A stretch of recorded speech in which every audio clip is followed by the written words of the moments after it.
अस्सलाम वालेकुम। तो रमज़ान का मुबारक महीना आ गया है और इसके आते ही ना मस्जिदों की रौनक एकदम बदल जाती है। एक अलग ही माहौल होता है। इशा की नमाज के फौरन बाद एक खास इबादत शुरू होती है जिससे हम सब तरावी कहते हैं। पर एक मिनट, क्या हमने कभी सोचा है कि ये तरावी असल में है क्या? तो चलिए आज इसी सवाल की तह तक जाते हैं। कुछ सवाल हैं जो हमारे जहन में आते हैं। सबसे पहला, ये तरावी आखिर है क्या? ठीक है।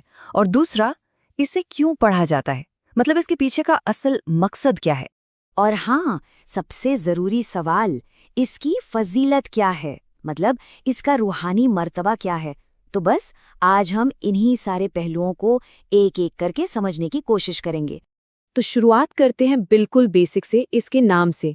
तरावे का मतलब क्या है और इसका मकसद क्या है? ये बात ना बड़ी दिलचस्प है। तरावी शब्द जो है वो अरबी लफ्ज़ राहत से बना है। जी हाँ, राहत यानी आराम करना, सुकून पाना। अब आप सोचेंगे नमाज और आराम? दरअसल ऐसा इसलिए है क्योंकि इस नमाज में हर 4 रकात के बाद थोड़ा सा आराम किया जाता है, एक छोटा सा ब्रेक लिया जाता है। तो देखिए, इसके नाम में ही इसकी एक खूबसूरती छिपी है। लेकिन बात सिर्फ जिस्मानी आराम की नहीं है।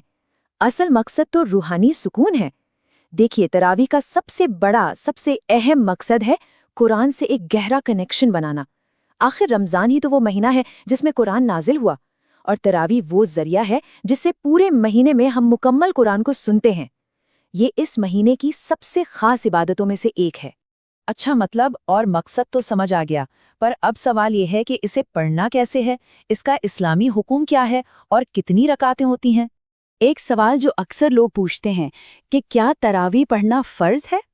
तो इसका जवाब साफ है, नहीं। ये फ़र्ज़ नहीं है, मतलब अनिवार्य नहीं है, बल्कि ये है सुन्नते मुअक्कदा। इसका मतलब है ये एक ऐसा अमल है जिसे हमारे प्यारे नबी हज़रत मोहम्मद सल्लल्लाहु अलैहि वसल्लम ने खुद भी किया और दूसरों को भी करने के लिए बहुत बहुत जोर दिया। तो फिर इसकी फजीलत क्या है? ज़रा सुनिए।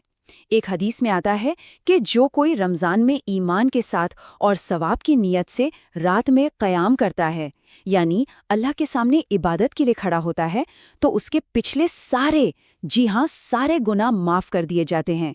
ज़रा सोचिए, रात की बस कुछ देर की इबादत और इनाम इतना बड़ा। हाँ, और एक सवाल और आता है कि कितनी रकत पढ़नी है, 8 या 20? देखिए, ज़्यादातर जगहों पर 20 रकत पढ़ी जाती हैं और कुछ जगह 8 भी। पर यहाँ सबसे ज़रूरी बात जो हमें याद रखनी है वो ये है कि असली चीज़ रकतों की गिनती नहीं है। असली चीज़ है हमारे दिल की नीयत, हमारा इखलास। और पता है, यही नियत वाली बात हमें तरावी के सबसे गहरे मतलब तक ले जाती है कि ये सिर्फ एक रस्म नहीं है, ये एक रूहानी सफ़र है। इसका असली मकसद सिर्फ उठना, बैठना, झुकना नहीं है। नहीं, ये तो एक सुनहरा मौका है अपने दिल को सीधे कुरान से जोड़ने का। जब इमाम कुरान की आयतें पढ़ रहे हों, तो हमें कोशिश करनी चाहिए कि हम उनके मतलब पर गौर करें, उन्हें अपने दिल में महसूस करें। और कभी कभी उन आयतों को सुनकर, उनके मतलब को महसूस करके अगर आंखों में आंसू आ जाएं, तो समझ जाइए दिल जिंदा है, अल्लाह का कलाम उस पर असर कर रहा है। और तरावी का एक और खूबसूरत पहलू है मस्जिदों में एकता का वो मंजर। क्या कमाल का नज़ारा होता है। बच्चे, जवान, बूढ़े सब एक साथ कंधे से कंधा मिलाकर एक ही सफ में खड़े हैं। न कोई अमीर, न कोई गरीब, न कोई बड़ा, न कोई छोटा।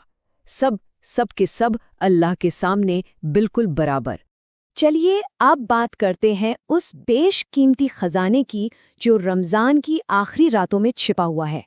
जैसे जैसे रमज़ान आगे बढ़ता है, खासकर आखिरी 10 रातों में, तरावी की अहमियत और भी कई गुना बढ़ जाती है। ये वो रातें हैं जिनका हम सबको पूरे साल इंतज़ार रहता है। पर ऐसा क्यों? क्योंकि इन्हीं रातों में से एक रात है शब क़द्र, क़द्र की रात। और कुरान कहता है कि ये एक रात 1000 महीनों से बेहतर है। 1000 महीने? ज़रा हिसाब लगाइए, ये लगभग 83 साल बनते हैं। सोचिए, एक रात की इबादत का सवाब 83 साल की इबादत से भी ज़्यादा। सुभान अल्लाह। तो जब हम इस नज़रिए से देखते हैं ना, तो पूरी सोच ही बदल जाती है। फिर तरावी एक बोझ नहीं लगती, एक थकान नहीं लगती। ये बोझ से रहमत बन जाती है, थकान से एक सुनहरा मौका बन जाती है। कैसा मौका? ये मौका है अपने गुनाहों की माफ़ी मांगने का। ये मौका है कुरान से अपने रिश्ते को फिर से मजबूत करने का। اور سب سے بڑھ کر یہ موقع ہے اپنے رب، اپنے اللہ کے اور قریب ہو جانے کا۔ تو اس رمضان آئیے ہم سب کوشش کریں کہ تراویح کو صرف ایک رسم کی طرح نہ دیکھیں، بلکہ اسے پوری روحانیت اور دل کی گہرائی سے ادا کریں۔ اللہ ہم سب کو اس کی صحیح معنوں میں قدر کرنے کی توفیق دے۔ آمین۔